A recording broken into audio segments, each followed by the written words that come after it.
pourquoi t'as fait ça, on va aller en boîte et on va s'embrasser encore. Je la déteste, je sais rien, je suis juste chez moi toute seule.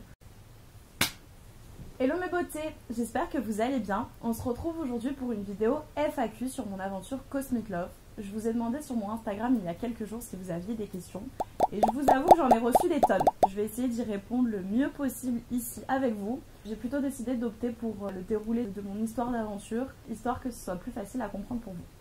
Hello les cocopotes! C'est incroyable! Je voulais déjà commencer avec un petit rappel parce que j'ai eu beaucoup la question concernant ma sexualité. Donc il faut savoir que je suis pansexuelle et que je suis donc attirée par la personnalité d'une personne, ce qu'elle a au fond, par son âme même, au-delà de son sexe. Ce qui fait que je peux aussi bien finir avec un homme ou avec une femme ou même avec une personne qui est ni affiliée à l'un ni affiliée à l'autre. C'est d'ailleurs pour ça, je ne sais pas si vous le savez, que j'ai créé une marque de vêtements qui est non genrée avec mon associé Roman parce que j'estime que ce qui est intéressant c'est ce que les gens au fond d'eux, pas les rayons de femmes et pas les mettre dans des cases. Je commence de suite par le début de mon aventure. Vous m'avez beaucoup demandé comment ça s'était passé mon entrée, donc je vous la raconte. Il faut savoir que quand j'arrive dans l'aventure, je rencontre d'abord les 7 mecs avec qui je vais rentrer dans la maison. Ils sont tous les 7 alignés devant moi et je vous avoue que je me liquéfie directement. C'est super impressionnant, en plus ils ont quand même choisi des grosses personnalités et je suis trop mal à l'aise. Il y a Vincent déjà dans un premier temps qui me met à l'aise super facilement. Ça va être un gros crush amical et je le sens directement qu'il a une bonne vibe, donc je suis contente de le voir. Je m'entends très bien aussi à première vue avec Ben. En fait, il est beaucoup plus mature, il est posé, il est réfléchi. Et c'est le premier à me poser des questions un petit peu sur ma vie. Donc ça me fait redescendre la pression. Par contre, j'ai pas ce feeling avec Enzo. Je le vois, je le trouve assez insupportable. Il me fait beaucoup penser à Ilan et je le trouve too much. On rentre dans l'aventure, tous les 8 en même temps. Tu rencontres les éléments, qu'est-ce qui te plaît le plus? Au premier abord, franchement, c'est Lison. J'ai toujours été attirée par le feu et en fait, elle est super solaire, elle est super lumineuse. Et je vois vraiment qu'elle, mais c'est même pas tant dans sa beauté, puisque sur les critères physiques, généralement, je préfère les blondes. C'est plus dans ce qu'elle dégage, je trouve qu'elle a un aura de fou. Et je vais directement lui parler d'ailleurs. Et je vous avoue qu'en fait, il se passe pas grand chose, on s'entend très bien, mais je sens que le feeling, il sera jamais plus qu'amical avec elle. Et de toute façon, je vais d'ailleurs découvrir le soir même qu'elle est hétéro. Comment t'en arrives à parler à Moon? Il me semble que je m'assois sur un canapé, en fait, c'est elle qui vient me parler. Et là, c'est assez perturbant. Je me rends compte qu'en fait, on est pareil au fur et à mesure de la discussion et je suis de plus en plus captivée. Comme si c'était une petite bulle hors du temps. Et j'oublie qu'on est dans une aventure, j'oublie qu'il y a des caméras, j'oublie tout. Et je vis vraiment ce moment avec elle. Plus on parle et plus je me dis, mince, bah on fait un copier-coller, quoi. Je suis envoûtée à ce moment-là, mais je suis grave perturbée. Dans ta vidéo astro, tu nous dis que quand tu crushes sur quelqu'un, t'as tendance à directement voir toute ta vie avec. Est-ce que c'est ce genre de crush là ou est-ce que c'est un sentiment différent? À ce moment-là, franchement, je suis pas en train de projeter ma vie avec Moon, j'oublie juste le temps et l'espace et je suis captivée. Le truc c'est que généralement quand je crush, ma première étape c'est je suis dans ma petite bulle, j'oublie tout. Et la deuxième étape c'est après quand je vais me retrouver un petit peu seule, je vais commencer à tout projeter. Donc on part clairement sur un crush de type classique plus. Dans les vidéos, on a l'impression que vous parlez beaucoup et ensuite, beaucoup plus tard, elle parle à Benjamin. Est-ce que c'est ce qui s'est passé dans les faits? Dans les faits, on va commencer avec Moon à développer une relation avant même qu'elle puisse en développer une avec Benjamin, puisque le premier date, ça va être avec elle, on va beaucoup parler, on va beaucoup se découvrir. On va se rendre compte très vite qu'on est super pareil et qu'il y a quand même ce truc un petit peu plat. Enfin, c'est déconcertant de ressembler à quelqu'un sur autant de points et de se rendre compte que on n'a pas tellement de différence, on a beau les chercher mais on les voit pas. Il va pas y avoir d'embrouille, il va pas y avoir de piquant parce que de toute façon on se comprend à un stade qui est tellement profond qu'on peut pas se disputer. On a vraiment une connexion mais d'âme sœur, mais pas âme sœur, on doit s'apporter mutuellement, âme sœur dans le sens où on est les mêmes, pareil. Ça manque de passion. Si je peux donner une petite analyse de thérapeute de couple, effectivement ce qu'elle vit avec Benjamin c'est de la passion, c'est fort, c'est intense, ils sont différents. En plus, les astres sont contre eux, donc ça renforce ce côté-là. Elle va vivre avec lui la fusion, qui est représentée par la passion et par l'amour adolescent. Et nous, on vit de l'amour. L'amour, c'est pas la fusion, c'est se préoccuper du bien-être de l'autre, c'est vouloir son bonheur. Elle vit ces deux relations un petit peu parallèles. Je pense qu'elle est comme moi. La passion, c'est cool, la passion, c'est fort, la passion, ça anime. Et donc, au final, notre amour, il est peut-être moins intéressant à regarder. Et il est peut-être même moins intéressant à vivre, déjà parce qu'il est inédit et que elle, comme moi, ça nous est jamais arrivé. Et deuxièmement, parce qu'il est trop simple, parce qu'il est trop facile. C'est un petit peu peut-être le milieu de l'aventure, quand on te voit moins. Pourquoi on te voit moins? Déjà parce que les moments avec Benjamin, ils sont beaucoup plus montés, ils sont beaucoup plus intéressants à voir pour le public. Et deuxièmement, parce que je vais avoir tendance à me mettre en retrait. Ça a l'air tellement fort ce qu'elle vit avec Benjamin que est-ce que j'ai ma place? Je suis déconcertée et j'ai l'impression que notre relation au final elle est moins belle. Et j'ai tendance à me renfermer, à me dire bon bah c'est pas utile quoi. On voit qu'elle finit avec Ben. Aujourd'hui, qu'est-ce qu'il en est? Les derniers moments qu'on avait pu passer ensemble, ils étaient merveilleux. Je m'étais un petit peu remis dans mon aventure en me disant bah je préfère profiter des derniers moments qu'on a à vivre et pourquoi pas découvrir si au final cet amour il mérite pas d'être vécu pour ce qu'il est. Je savais que j'allais partir, je ne savais pas comment vous l'expliquer, mais ça me brise le cœur. On n'a même pas encore compris pourquoi on s'était rencontrés et ça s'arrête là. Je suis très contente pour elle quand elle quitte l'aventure avec Benjamin. C'est quelqu'un que j'appréciais beaucoup au début, même si aujourd'hui c'est plus du tout le cas et qui m'a énormément déçue. Aujourd'hui ils sont en couple, ça me fait plaisir qu'elle ait pu trouver quelqu'un avec qui partager sa vie. Quand on aime quelqu'un on veut son bonheur et je l'aime d'une façon bizarre. Moon c'est quelqu'un qui restera toujours dans ma vie. On a une connexion qui est forte, qui est différente, qui ne nous est jamais arrivée aussi bien l'une que l'autre. C'est une personne que je vois pas forcément beaucoup aujourd'hui parce que je respecte énormément sa relation avec Benjamin et que son ex d'aventure c'est pas forcément quelque chose qu'il tolère et qu'il accepte. Tu définis ça comme de l'amitié? Je pourrais pas définir ça comme de l'amitié, je pourrais pas définir ça comme de l'amour. Notre relation elle a pas d'étiquette. Je pense que c'est un des buts de notre vie d'arriver à la définir et à la comprendre. Il y a Enzo qui, pendant la cérémonie de révélation, lâche à Lison que vous êtes embrassés. Franchement, je vous avoue que c'est pas un sujet qui est facile à aborder parce qu'il n'y a pas d'image, c'est compliqué à raconter.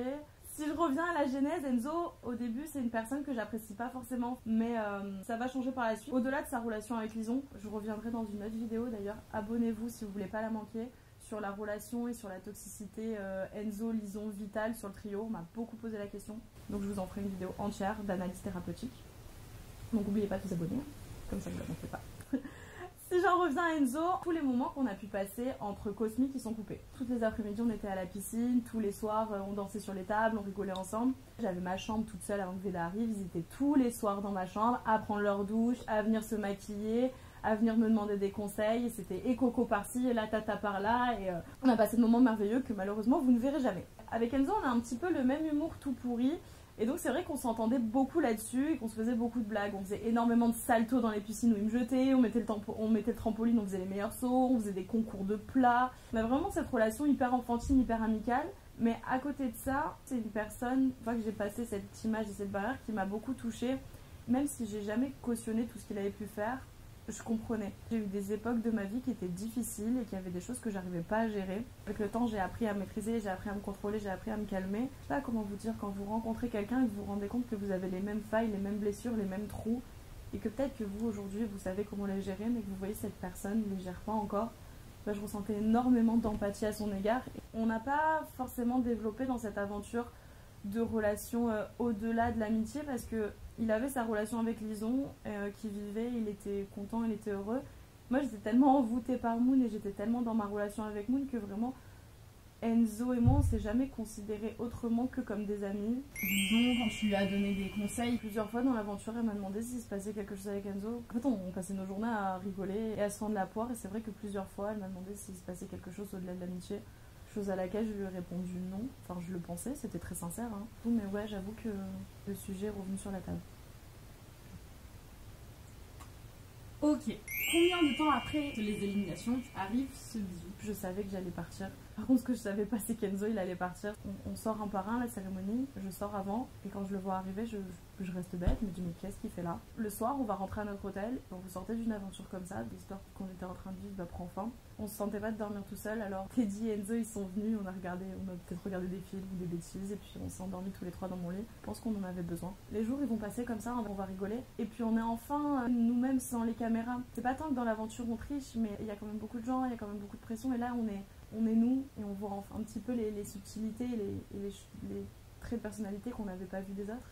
Je pourrais pas vraiment vous expliquer comment c'est arrivé mais on rigole et puis on va s'embrasser dans ma chambre le soir et puis on va passer la journée du lendemain, puis on va sortir, on va aller en boîte et on va s'embrasser encore et on passe juste des moments cool et je me pose pas vraiment de questions, c'est juste plaisant à vivre quoi. Et donc un matin il va être rappelé pour rentrer dans l'aventure parce que bah, ils ont voulu parler. Qu'est-ce que tu ressens au moment où il part?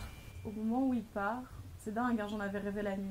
Je lui envoie un message, je lui dis j'ai rêvé que Lison elle te rappelait pour que tu rentres dans l'aventure.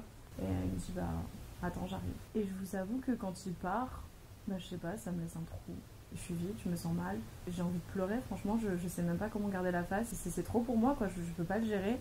Pourtant je vais faire bonne figure, je vais rigoler avec les autres, je vais dire que de toute façon c'était rien et que c'était juste un délire de soirée.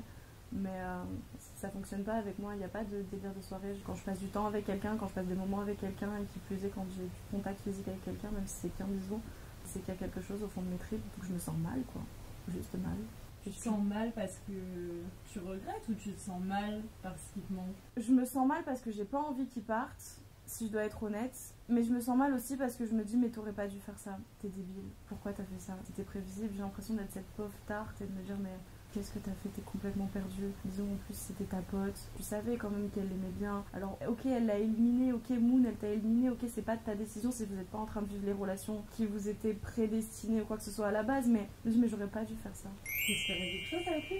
C'était beaucoup trop tôt pour dire que j'espérais quelque chose parce que j'étais pas encore au stade où je nous avais imaginé mariés avec des enfants et un chien, mais je sais que quand il part ça me fait tellement mal que je me dis bah ouais ma cocotte en fait il y avait plus que de l'amitié et t'attendais plus que juste un bisou en soirée. Est-ce que avec Enzo vous êtes les opposés s'attirent un petit peu comme Moon et Ben ou c'est différent? Avec Enzo je dirais pas qu'on est les opposés s'attirent parce que je crois qu'on a été taillés dans la même pierre quoi. On a les mêmes blessures, on a les mêmes problèmes, on a juste décidé de les gérer de façon différente. On va être différents sur des façons de penser, sur des façons de réagir, mais dans notre essence même, c'est la même chose.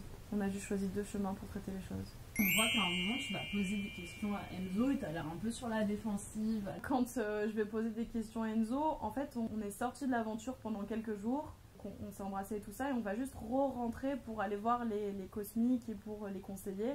Je vous avoue que c'était le pire moment de ma vie, j'avais envie de rentrer chez moi, j'avais pas envie d'aller tourner cette séquence. Je sais qu'avec Enzo on s'est embrassé, je sais qu'il est re-rentré. D'ailleurs quand il descend les escaliers, le premier truc qu'il me fait c'est qu'il me regarde et qu'il me dit on n'a pas le droit de parler en fait, on est en tournage donc on n'a pas le droit d'avoir cette discussion, donc c'est horrible. Je vais avoir une discussion avec Vincent longtemps sur sa relation avec Moana qui est pas montée et qui était super longue et super cool, et je dois avoir une discussion avec Enzo mais à contre-cœur, genre j'ai pas envie de l'avoir cette discussion, j'ai pas envie de lui demander comment ça se passe avec sa relation avec Lison.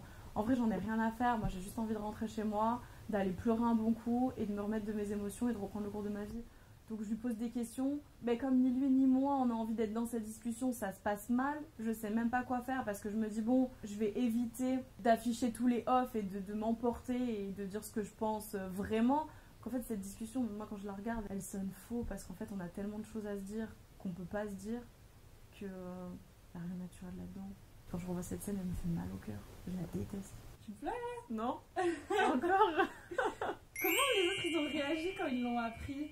Bah les cosmiques ils étaient avec nous en soirée et juste ils rigolaient, enfin ça les faisait rire, ils se tapaient des barres, c'était mes meilleurs potes tous donc ils étaient juste contents et morts de rire. Le pire ça va être la réaction de Lison, la réaction de Moon, la réaction de Ben quand ils vont sortir. Si je commence avec Ben, je vous avoue que c'est la réaction à laquelle je m'attendais pas. Ben c'est une personne avec qui je parlais et que j'estimais beaucoup, et Ben c'est aussi le meilleur pote d'Enzo. Alors quand il est sorti de l'aventure, je lui ai demandé comment elle allait Moon, si elle l'avait mal pris ou pas, est-ce que ça lui faisait de la peine. Il m'a répondu très gentiment, jusqu'au moment où je rentre en France et où Ben il m'a littéralement craché dessus. Mais quand je vous dis que descendre une personne, c'est peu dire par rapport à ce qu'il a fait, il m'a littéralement craché dessus. Il a dit que je m'étais moquée de lui, que j'en avais rien à faire d'elle, que j'étais une personne qui était que là pour la télé, que j'étais la personne la plus fake de la Terre. Franchement, je pourrais même pas toutes vous les citer, mais il m'a descendu, alors que j'étais heureuse pour lui qu'il soit avec nous, que je leur souhaitais tout le bonheur du monde. Ben, c'est la personne qui m'a le plus déçue dans cette aventure. Ensuite, Moon, la réaction de Moon, c'est celle que je comprends le plus. Je pense qu'elle a eu besoin de démêler le vrai du faux, sachant qu'on me disait que je m'étais moquée d'elle, donc je lui ai envoyé un message. Parce que c'était celle qui m'importait le plus de garder en fait dans ma vie. Elle a pris le temps, on n'a pas forcément répondu tout de suite, et puis on s'est appelé quand elle a été prête. Et on s'est rendu compte que de toute façon, peu importe ce que les gens pouvaient dire, les sentiments ça montait pas, et qu'on savait ce qu'on avait ressenti l'une comme l'autre. De toute façon, n'importe qui pourrait dire n'importe quoi, la vérité on la savait au fond de nous, dans nos tripes. Enzo, grand seigneur, m'a bloqué. Lison, elle finit avec. Est-ce que toi t'étais au courant que Enzo allait lui dire? En fait, ce qui est difficile, c'est qu'à ce moment-là, moi je rentre en France, je suis plus dans l'aventure, et quand vous rentrez en France, vous savez pas ce qui se passe. En fait, les tournages ils sont confidentiels, je sais pas s'ils finissent ensemble, je sais pas ce qu'ils sont en train de faire, je sais rien. Je suis juste chez moi toute seule, en train de pleurer, me demander si Moon me déteste. Lison, un des premiers trucs qu'elle va faire quand elle va sortir de l'aventure, c'est qu'elle va appeler tout le monde pour savoir ce qui s'est passé. Elle va me demander qu'on s'appelle. Je lui propose de la voir sur Paris. Au final, je vais avoir un empêchement, je vais pas pouvoir parce que j'habite à Aix. Et je lui propose un FaceTime et elle m'a jamais répondu. Elle a décidé juste de prendre les versions un petit peu de tout le monde sans jamais écouter la mienne, de tout me remettre sur le dos en m'insultant de tous les noms franchement, parce que vraiment à l'oreille elle n'est pas allée avec le dos de la cuillère, et en disant que de toute façon c'était moi qui devais porter le chapeau de ce bisou. C'était plus facile pour elle de tout me remettre sur le dos en me disant que j'avais été la pire personne du monde, alors qu'en fait il fallait juste qu'elle puisse réaliser que pendant qu'elle était en train de coucher avec Vital et d'essayer de démêler ses sentiments, on était juste en train de vivre quoi. Peut-être que nous aussi on avait besoin de démêler nos sentiments. Avec beaucoup de recul, j'ai eu beaucoup de mal à digérer le comportement de Lison. Je pense que c'est une fille qui a toujours eu l'habitude d'avoir de la concurrence avec les autres femmes et qu'elle a ce truc de jalousie envers la femme et pas forcément de bienveillance qu'elle n'arrive pas à gérer. Qu'à force d'être mise en avant aussi bien dans le programme que même dans toute sa vie et d'être un petit peu sur un piédestal, elle a oublié de considérer les sentiments des autres et de les considérer comme des êtres humains. Je pense qu'on peut pas lui en vouloir parce que c'est juste la vie qui l'a emmenée à ce comportement-là, mais à aucun moment elle s'est dit « Ah mais je vivais mon histoire, je faisais ça ». Effectivement, on peut pas en vouloir aux gens d'avoir vécu aussi. Il n'y a pas que ma vie, que moi, que mes sentiments qui comptent. Je vous avoue que quand vous avez 3-4 personnes comme ça qui vous tombent sur le dos, qui vous détestent et qui parlent mal constamment de vous, c'est un peu la descente aux enfers. J'avais l'impression d'avoir vécu une aventure merveilleuse, d'avoir rencontré mon âme sœur, et au final, pendant 2 mois, je suis restée chez moi et j'étais au fond du trou. Mais j'avais l'impression que ça avait gâché toute mon aventure, que ça avait gâché mes amitiés. On s'était dit, tiens, on va aller à Cannes, on va aller aux plages électro. Au final, ils y sont allés et non, j'y suis jamais allée parce que j'étais le vilain petit canard, quoi. Heureusement que tout mon casting n'a pas pris ça comme ça et qu'il y a des gens genre Patrick qui est venu chez moi pendant 2-3 jours et qui m'a grave remonté le moral en me disant, mais de toute façon, tu sais que je serai toujours du côté de la vérité et que ce que tu dis, c'est la vérité. Je sais que Vincent, j'ai passé 3 jours chez lui et pareil, notre relation était toujours intacte, donc je me suis rendu compte qu'en fait, dans ce groupe-là, il n'y avait pas tout qui était bon à acheter. Lison, c'est une personne à qui j'ai jamais reparlé. Je me suis pris un vu par Miss France. Et Enzo alors? Ensuite, après ces 2 mois, j'ai repris le cours de ma vie. J'ai emménagé sur Paris, et puis un jour j'ai reçu un message d'Enzo. Le seul truc que je peux vous dire, c'est qu'aujourd'hui, ma vie, elle a pris une tournure que j'imaginais pas du tout. Qu'elle est complètement différente et que chaque chose s'est remise à sa place. Et au final, peu importe les moments que vous pouvez traverser, si vous êtes sûr au fond de vous que vous avez fait, c'était animé par de bonnes intentions, que vous avez jamais souhaité de mal à personne, ça finit toujours par s'arranger et c'est exactement mon cas. Je suis persuadée qu'on aura l'occasion de s'en reparler, mais ce qui s'est passé ensuite, après ces 2 mois, c'est encore plus improbable que tout ce que je viens de vous raconter. Je vous laisse me dire en commentaire si vous avez envie de connaître la suite. Bon voilà, on a terminé cette vidéo. Je vous avoue que c'était pas facile de la tourner. Je me suis complètement mise à nu et je vous ai dit des trucs qu'au final j'ai jamais dit à personne d'ailleurs. Seulement à mes meilleurs potes, je vous considère un peu comme mes meilleurs potes. Sur ce qui vient après, vous n'hésitez pas déjà à me mettre en commentaire si vous avez d'autres questions, s'il y a des passages qui sont un petit peu flous pour que je puisse les éclaircir. Et ensuite, notre prochaine vidéo, vous me l'avez beaucoup demandé, je vais faire une analyse et on va commencer les analyses thérapeutiques, les analyses de thérapeute de couple. Je vais faire une analyse du trio Vital, Enzo, Lison, avec beaucoup de bienveillance et de professionnalisme promis. Donc vous n'hésitez pas à vous abonner, comme ça vous ne la manquez pas. Bisous.